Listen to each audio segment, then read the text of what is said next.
যে শেখ হাসিনা যদি আসে, শেখ হাসিনা না আসলে আওয়ামী লীগ সংগঠিত হতে পারবে না।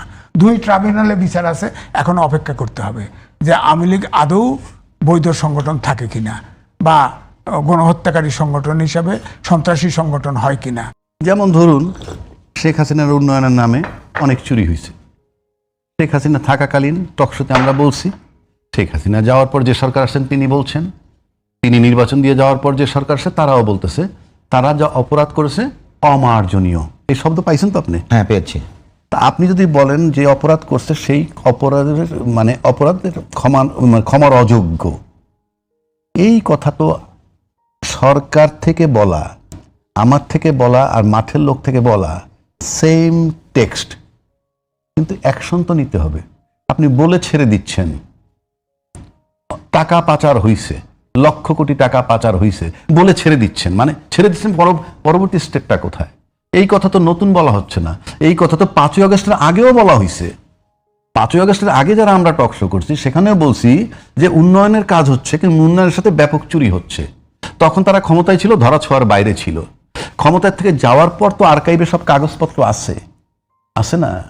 বাজার দর আছে, সব আছে, গল্প তো ঘরে বসে করলে হবে না। ওই মোবাইলটা কিনছি কত টাকায়, বালিশ কত টাকায় কিনছি, পর্দা কত টাকায় কিনছি, তখনকার বাজার দর কত, সব বাজারে আছে না? সব ডকুমেন্টস আছে তো। জুলাই অভ্যুত্থানে মারা যাওয়ার পর আজকে যে বিচারটা হওয়ার কথা, সেই বিচারটা কি হচ্ছে? কতগুলা ঘটনা আমি বললাম এখানে, 3টা ঘটনা। 71, 24 প্লাস উন্নয়ন করার পর যে তসরুফ, ফান্ড তসরুফ, এই যে সব অপরাধগুলো যদি একত্র করেন, এটা আজকের সরকার বা আজকের সরকারই যদি বলি আমি, কারণ যখন যে সরকার থাকে দায় দায়িত্ব তাকে নিতে হবে। আমরা তো সরকারের বিরোধিতা করতে এখানে বসি নাই, সমালোচনা করতেও বসি নাই, এখন আলোচনা করতে চাই। সমালোচনা হলো নেগেটিভ দিক তুলে ধরা, আর আলোচনা হলো আমাদের করণীয় কি। তো করণীয় কি করতে হলে আমার একটাই বক্তব্য, এই অপরাধগুলো আপনারা কি লিগ্যাল লেন্স থেকে দেখছেন না পলিটিক্যাল লেন্স থেকে দেখছেন? যদি লিগ্যাল লেন্স থেকে দেখেন, ইট ইজ অ্যান অফেন্স, অপরাধ, সেই অপরাধের বিচার হইতে হবে। বিচার আপনি করতে পারেন কি না পারেন, ইনিশিয়েট করতে হবে, শুরু করতে হবে, আমার দেখতে হবে। আমি তো দেখছি না। 55 বছর যাবৎ মুক্তিযুদ্ধের পক্ষ শক্তি বিপক্ষ শক্তি দেখতেছি, আমরা কি আদৌ দেখছি? এগুলো কোনো মামলা তো তামাদি হয় না, অপরাধ তো তামাদি হয় না।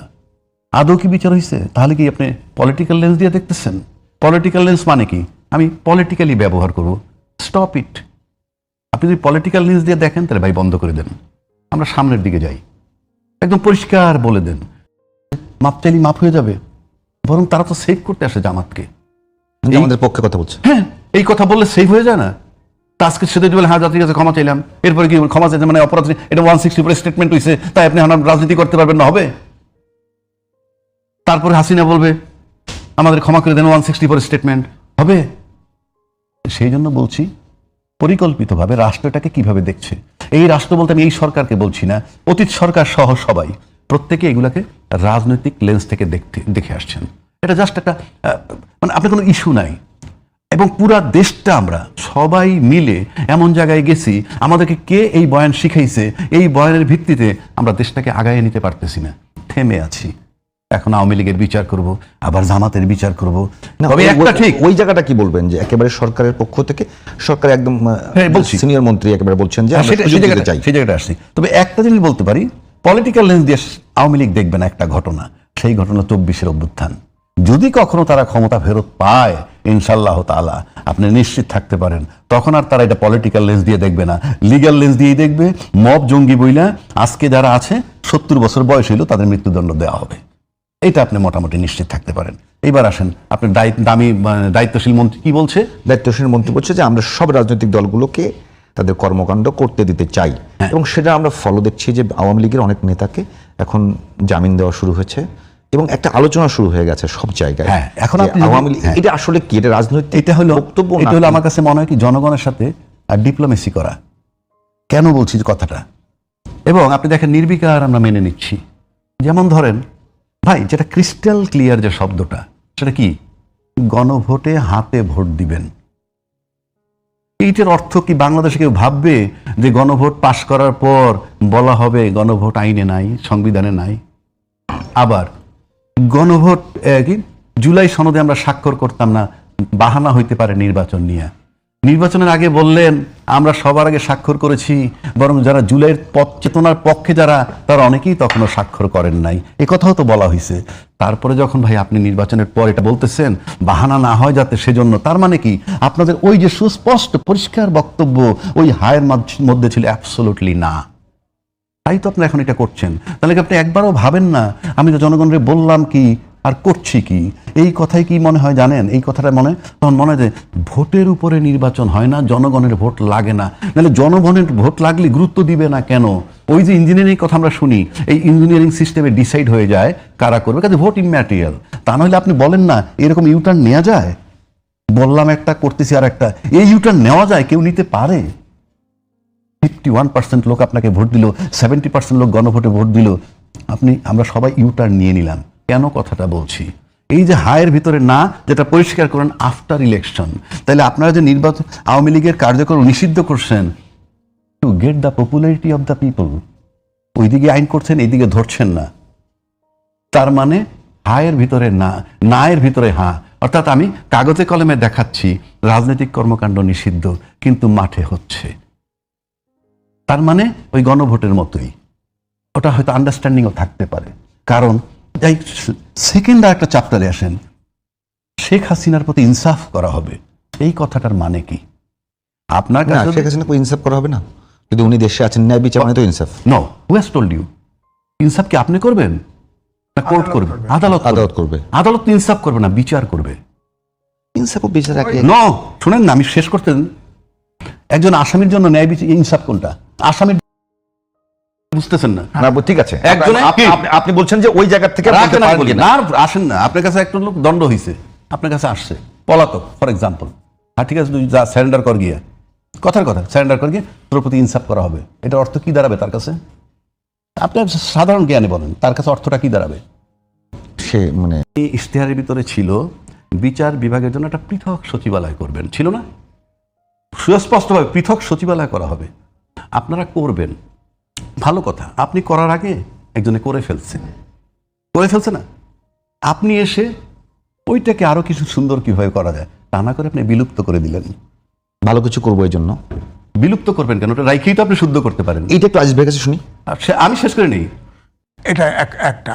দুই হচ্ছে, বিশ্বে হিটলার তো আপনার গণতান্ত্রিক ভোটে নির্বাচিত হয়েছিল হিটলার, কিন্তু হিটলারের প্যারাসিট টেকে নাই, কারণ সে তো করলে গণহত্যা করে গেছে, মাইরে গেছে, দলের বিচার হয়েছিল। কিন্তু আওয়ামী লীগ কিন্তু ওই হারে না, অভ্যুত্থানের শক্তি থেকে ক্ষমতা থাকার জন্য দমন করছে, গণহত্যা করছে। কিন্তু আওয়ামী লীগ তো এখন সারা বাংলাদেশে প্রত্যেকটা ঘরে ঘরে সমর্থক আছে, তার সমর্থকরা অনুকূল পরিবেশ নাই, তাই মাঠে নামতে পারে না। একটু মাঠে নামে দেখেন কেউ মারা যায়, জানাজা যায়, হে নৌকায় জয় বাংলা স্লোগান, তার মানে মনের ভিতরে আওয়ামী লীগ ঠিকই আছে, নেতৃত্ব নাই। তো এই জন্যই আওয়ামী লীগকে থ্রেট মনে করা হচ্ছে রাজনৈতিক অঙ্গনে, যেহেতু যাদের সমর্থক আছে, সমর্থক তো নয় নাই, বাংলার মাটি সোনার চাও কাটি, যে যা পিঠে ওঠে। এই যে ধরেন, এই যে শেখ হাসিনার সময় যে দমন পীড়ন, গুম খুন অত কিছু হইলো, জামাতের একটা লোক কমছে, বিএনপির একটা লোক কমছে, কত মাইরে ফেলছে না, লোক করে নাই, সমর্থন ওঠে না বাংলাদেশে। এমন এই পাট খেতে ফালায়, ধান খেতে ফালায়, পুকুরে ফালায়, কিন্তু বিএনপি ছাড়ে নাই কেউ, জামাতও ছাড়ে নাই। এই জন্যই বলছি যে আওয়ামী লীগেরও একই অবস্থা, যে সমর্থক আছে তার মনের ভিতরে সমর্থন আছে, সমর্থন সুযোগ পাইলে ফোঁস করে উঠবে, না হলে হবে না, পরিস্থিতি অনুকূলে না আসলে হবে না। তো এখন আমার বক্তব্য হলে, আপনি গণতন্ত্র যদি চাই, আমি সময় মতো হিট করলাম না কেন? অর্থাৎ নেপালের মতো তখন যদি নির্বাচন হইতো, তখন আমি কিন্তু বলছি যে বিএনপি ইউনুসের ফাটা বাসায় চিপায় পড়ছে, কারণ বিএনপিকে প্রতিবাদ করতে শুনি নেই, বিএনপি কোনো মতে নির্বাচন দিলেই তারা জিতবে, এরকম একটা ভাবে ছিল। এই জন্য বলছি, ফাটা বাসায় চিপার গল্প জানেন, বাঁশ ফেরে দাঁড় করে রাখছে, বানর লাভ দিয়ে এদিক যায় ওদিক যায়, এরপরে একটা পর্যায়ে অন্ডকোষ আটকায় গেছে। হ্যাঁ, কারণ অন্ডকোষ আটকানো উনি বলছে না, ঐক্যমত কমিশনে সালাউদ্দিন সাহেব সবসময় যে বক্তব্য রেখেছে তাতে সে নোট অফ ডিসেন্ট দিছে, এবং ঐক্যমত কমিশনের নোট অফ ডিসেন্টের নিচে লেখা আছে, নোট, যারা নোট অফ ডিসেন্ট দিয়েছে জনগণের ম্যান্ডেট পাইলে তারা তাদের মতো করে বাস্তবায়ন করতে পারবে।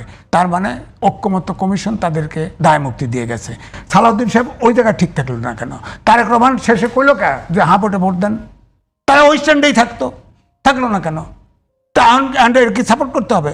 আপনি বললেন যে না, ইলেকশন যদি না দেয়, এই জন্য ইলেকশন দেয় না, আপনি সংবিধান করেন, 18 মাস পরে ইলেকশন আপনি রাজি হলেন কা? 18 মাস সংবিধানে কোথায় আছে?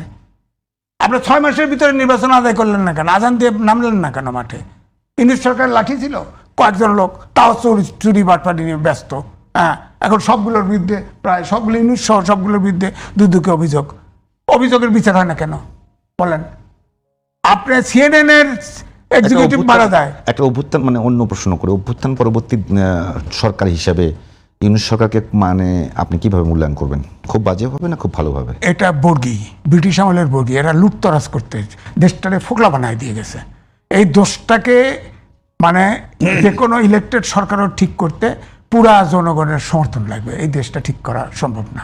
ধরেন 28 লাখ কোটি টাকা ঋণ রেখে গেছে, ব্যবসা নাই, বাণিজ্য নাই। ইউনূস সরকার, হ্যাঁ, ইউনূস সরকার। এখন 28 লাখ সরকার, কোটি? হ্যাঁ, 1 বছর 18 মাসে, হ্যাঁ 18 মাসে মনে হয় হিসেবটা না, সব মিলা সব মানে মিলা। আওয়ামী লীগের হ্যাঁ, থেকে হ্যাঁ, সব। পর্যন্ত। তো এখন আমি বলতেছি যে শোনেন, এছাড়া ব্যবসা নাই, বাণিজ্য নাই। তারপরে যে প্রবাসী আয় ছিল, প্রবাসীরা মধ্যপ্রাচ্যের যুদ্ধের কারণে সেটাও তো এখন কমে গেছে। তো এখন তো এই যে আমি মনে হয় আপনাকে প্রশ্নটা বুঝাইতে পারি নাই। যে আমি বলতেছি যে মানে যে কোনো দেশে অভ্যুত্থানের পরে সরকার আসে, সারা বিশ্বে বিভিন্ন সময় আসছে, সেই হিসেবে ডক্টর ইউনূস খুব ফেল নাকি সফল? শূন্য শূন্য। শূন্য। ওর বিচি কেটে দেওয়া উচিত।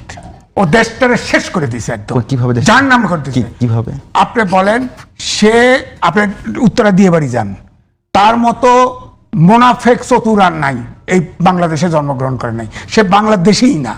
আপনি চিন্তা দিয়ে বাড়ির আপনার সাথে কি কোনো কারণে মনে করেন কোনো কারণে যারা অভ্যুত্থানে পরাজিত হয়েছে তারা যেরকম ডক্টর ইউনূসকে একেবারে কড়া সমালোচনা করে, আপনি কি সেরকম করছেন কোনো না। কারণে? আমি নাকি বুঝে শুনে? শোনেন, আমি মুক্তিযুদ্ধ করেছি 71 সাল থেকে। মুক্তিযুদ্ধের সাথে কি ডক্টর ইউনূসের কোনো ক্লাস না, আছে? আমার সে তার কোনো ফিলোসফি নাই। তার ফিলোসফি হলো লুট করা এবং আমেরিকান কায়দায় নামে বেনামে মাল লুট করো। উত্তরায় দিয়ে বাড়ি যান, অর্ধেক জায়গা ছেড়ে দিয়ে গেছে, কিন্তু তার নামে কিচ্ছু নাই। তার নামে কিছু নাই, আবার উনি নিয়ে গেছে। হ্যাঁ, উনি নিয়ে কোনো গেছে। অভিযোগ নাই, মানে আলোচনা আছে এরকম? আলোচনা না, একজন সিনিয়র সাংবাদিক হিসেবে আরে আজিজ ভাই, ভাই, আলোচনা দিয়ে কি কোনো না না তথ্য না দেওয়া না, যায়? শোনেন, সে করছে কি, তার প্রতিষ্ঠান ওই যে গ্রামীণ ব্যাংক, গ্রামীণ ফোন, ওইসব নামে লইছে, ও আচ্ছা। বুঝছেন না, ইনডাইরেক্টলি। সেই ফাইনালি তার ট্রাস্ট, গ্রামীণ ট্রাস্ট, এইসব নামে লইছে, নিয়ে দিয়ে বাড়ির অর্ধেক লয়ে গেছে, সে অর্ধেক লয়ে গেছে। Yunus medical, Yunus nursing home, সব বিল্ডিং উঠে গেছে সব। আবার দেখেন, আপনি বলেন তো দেখি, সে এখন ভিভিআইপি আছে, 1 বছরের সে নিজে প্রজ্ঞাপন জারি করে এসএসএফ সে পাহারা নিচ্ছে 1 বছরের জন্য। এই সরকার কিন্তু সেটা আবার বহাল রাখছে। কেন? সে সকালে উঠে গোপনে 7টার প্লেন ধরে চলে গেছে, কেন তার কি শেয়ার হয়েছে, কেউ জানে না। একটা ভিআইপি গেল, কেউ নিউজ নাই, টেলিভিশন জানে না, কিছু জানে না। এটা তো চুরি করে দেওয়া। এখন আছে অনেকে ওইখানে থাকে। আমি যেটা বলতেছি কি, ডক্টর ইউনূস আপনি যে সমস্ত কথা বললেন সেগুলো তার দুর্নীতি নিয়ে কথা বলছেন, যেগুলো বিচার হবে। ডক্টর ইউনূস পলিসিগত জায়গায় আপনার কাছে কি মনে হয় না যে অভ্যুত্থান পরবর্তী কোনো দেশে যে বড় ধরনের সংকট দেখা দেয়, বিভিন্ন গ্রুপ উপগ্রুপের মধ্যে ঝগড়া হয়, বিবাদ হয়, কে এই অভ্যুত্থানের মালিক, কে অভ্যুত্থানের পিতা, এটা নিয়ে একটা বড় ধরনের যুদ্ধ হয়, সমস্যা হয়, সেই জায়গাটাতে ধরেন বাংলাদেশে অভ্যুত্থান হয়েছে মূলত পুলিশের বিরুদ্ধে, পুলিশ ছিল প্রতিপক্ষ, সেই রকম একটা ভঙ্গুর আইন শৃঙ্খলা বাহিনী নিয়ে ডক্টর ইউনূস 1.5 বছর চালিয়েছেন, একটা ভালো নির্বাচন দিয়েছেন, সব মিলিয়ে বলবেন আপনি শূন্য? না, নির্বাচন দিয়েছে, কিন্তু ইতিমধ্যে চুরি চামারি যা করার করে ফেলছে, সময় মতো নির্বাচন দেয় নাই। নেপালের যে প্রধানমন্ত্রী হলো, প্রধান বিচারপতি ছিল, কতজন মারা গেছিলেন নেপালে? হ্যাঁ, 5 জন মারা যাক। নেপালে পুলিশের বিরুদ্ধে সরকার তো ভেঙে গেছে। নেপালে পুলিশ, সে এসে নেপালে পুলিশ গুলি চালিয়েছিল না, প্রথম শব্দ উচ্চারণ করছে। নেপালের অভ্যুত্থান আর বাংলাদেশের অভ্যুত্থানের প্যাটার্নটাই এক কিনা জানার জন্য বলতেছি। না, এটা না, নেপালে ওইভাবে হয় না, এটা ঠিক, কিন্তু দুর্নীতি, অপশাসন সবই ছিল। এবং আনুপাতিক। আপনি অনেকক্ষণ বলছেন আজিজ ভাই। না, আমি শেষ করি, একটা কথা বলি, শেষ করি। আপনি যদি ইউনূস যদি ক্ষমতার লোভ না করে সময় মতো নির্বাচন, সে তো পারতেছে না, পারে নাই, তো সে নির্বাচন দিয়ে দিত। দেশে এই হয়েছে সেই হয়েছে, সে পারতেছে না, সময় মতো নির্বাচন দিয়ে নেপালের মতো চলে যেত সে। এই যে এখন এই যে তরুণরাই ক্ষমতা আসতো, তরুণদেরকেই ভোট দিত, কিন্তু তরুণদেরকে সে ব্যবহার করছে সব জায়গায়, মপ টপ করে, চুরি চামারি করে। এই ভিডিও এখনো পাবেন, দেখেন ওই যে হাসনা, হ্যাঁ, মপ বানাইছে, সব জায়গায় ব্যবহার করছে, মপ বানাইছে, ছাত্রদেরকে বিতর্কিত করছে। একবারের জন্য বলছে তোমরা লেখাপড়া করো, রাজনীতি করো, সবাইকে উদ্যোক্তা হও। করে এই তরুণ সমাজ ধ্বংস করে দিচ্ছে। সে তরুণ সমাজ এই দেশের দাঁড়ানোর ব্যবস্থা নষ্ট করে দিছে। সুতরাং তার তো তাহলে মানে যে রাজাকি ভাই, মানে ডক্টর ইউনূসের ব্যর্থতাই কি আজকে মানে আপনি সব জায়গায় দেখবেন যে একেবারে বক্তব্যের ক্ষেত্রে মানে বিদেশে পালিয়ে থাকা আওয়ামী লীগ নেতারা বা দেশের ভিতরে যারা আছে বিভিন্ন ভার্চুয়াল জগতে যারা বিভিন্ন বক্তব্য দিচ্ছেন, লেখালেখি করছেন, তারা প্রত্যেকের কিন্তু গান পয়েন্টে একমাত্র ডক্টর ইউনূস, যে মানে শেখ হাসিনাকে পতন করবার জন্য যে মেটিকুলার ডিজাইনের অভিযোগ আনা হয় ডক্টর ইউনূসের বিরুদ্ধে, আজিজ ভাইয়ের কথার সঙ্গে ওই জায়গাটা মিলিয়ে আসলে কি আজকে যে আওয়ামী লীগ প্রাসঙ্গিক হয়ে উঠছে সেটা কি ডক্টর ইউনূসের ব্যর্থতা? আওয়ামী লীগ প্রাসঙ্গিক কে করলো আমি সেটা জানি না। প্রশ্ন হচ্ছে যে এই সংসদ নির্বাচন হয়েছে তো 5 বছরের জন্য, 5 বছরের জন্য না, মাত্র 3.5 মাস যাচ্ছে। এখনই কে পুনর্বাসিত হবে, আসবে, এখনই আর ভাবার কি আছে? এটা কিন্তু আলোচনা হচ্ছে। হবে কেন? আমি তো 5 বছরের জন্য নির্বাচন করছি। 5 বছরের মধ্যে 2 বছর যাক, কথার কথা সরকারের অবস্থা দেখি কি হয়, তারপরে না আপনি এখনই যদি আপনি এই আওয়ামী লীগের পুনর্বাসনের চিন্তা করি এবং নির্বাচনের ই করি, তাহলে তো আবার একটা নির্বাচনের চিন্তাই আমরা করতে পারি খুব দ্রুত, যে হ্যাঁ বাদ দিয়েছিলাম ঠিক হয় নাই। না, আপনি কি বুঝতে, আপনি কি মানে আমি তো একমত অ্যাড করে দিই যে বিভিন্ন সময় ওই 5 আগস্টের পরে যারা পালিয়ে গিয়েছিল তারা তো এই আশঙ্কায় পালিয়ে যায়নি যে আমি কোনো অন্যায় করি নাই, আমাকে মানুষ কিছু করবে। তারা এই আশঙ্কা নিয়ে পালিয়ে গিয়েছিল যে আমি যে পরিমাণ অন্যায় করেছি তাতে আমি আক্রান্ত হতে পারি। যে লোকগুলো পালিয়ে গেল তারা দেশে ফিরছে, তারা বিভিন্ন জায়গায় ফিরছে, তারা তাদের চেয়ারে বসছে, পজিশনে আসছে। এবং আমি বলি বিভিন্ন খবরের কাগজ থেকে শুরু করে বিভিন্ন গণমাধ্যমে, যেমন আজকেও আমরা আলোচনা করছি যে আওয়ামী লীগের দেশে ফেরা নিয়ে আলোচনা হচ্ছে। এই আলোচনা তো অপ্রাসঙ্গিকভাবে করছি না আমরা। আমি অপ্রাসঙ্গিকভাবে বলছি না, আমি বলছি এত দ্রুত আসতেছে কেন আলোচনাটা, সেটার প্রেক্ষাপট বলতেছি। আপনি মনে আছে যে আব্দুল মোমেন সাহেব সরকার পতনের 8 মাস পর দেশ থেকে বের হয়েছে? হ্যাঁ, তারা নিজের বক্তব্য, আমি 8 মাস পরে বের হয়েছি এবং আমি 5 বার বাসা বদল করেছি, 6 বার আমার সিম কার্ড বদল করেছি, প্রশাসনের সহযোগিতায় বের হয়েছি। তার মানে বাসা বদল, সিম কার্ড বদল সব প্রশাসন জানতো। আমি এটা দিয়ে বুঝাচ্ছি এই শেখ হাসিনা চলে যাওয়ার 8 মাস পর উনি দেশ থেকে বেরোইছেন, প্রশাসন সবকিছু জানতো এবং সিম 6 বার পাল্টাইছে, বাসা 5 বার পাল্টাইছে, তারপরে বহির্বিশ্বে গিয়া এই কথাটা বলতেছে। তার মানে 8 মাস পর্যন্ত সে তার সহযোগিতা পেয়েছে, এই প্রশাসনের সহযোগিতা পেয়েছে। আপনাকে ওই জায়গাটায় হিট করতে হবে, ওই প্রশাসনের সহযোগিতা পেয়েছে। 8 মাস পরেও কিন্তু আবার আরো কিছু লোক বেরোইছে, বেরোয় কাস্টডিতে গেছে, পরদিন নিম্ন আদালতের থেকে জামিন পাইছে, নিম্ন আদালত থেকে জামিন পেয়ে গেছে। আইন হলো একটা মাকড়সার জাল, এটা আমার কথা না, সক্রেটিসের কথা। 4000 বছর আগে যিনি বইলে গেছেন, আমি ঠিক অ্যাকুরেট বছর বলতে পারবো না, তখন সে যে বলছে আই সেলুট, তার মেধার সেলুট দেই। আর নয় তো একই ঘটনা তখনও ঘটতো, তা না হলে এইটা বলতো না আইন হলো মাকড়সার জালের মতো, ছোট ছোট সব আটকা পড়ে কিন্তু বড়রা জাল ছিঁড়ে বেরিয়ে যায়।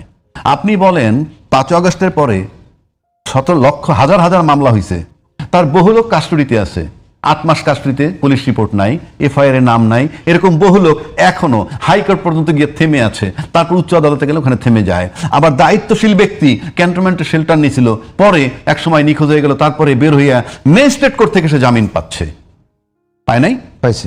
কিভাবে, এটা কি করে? তার মানে ওই যে বড় বড় মাছ আইনের জাল ছিঁড়ে বেরিয়ে যাচ্ছে।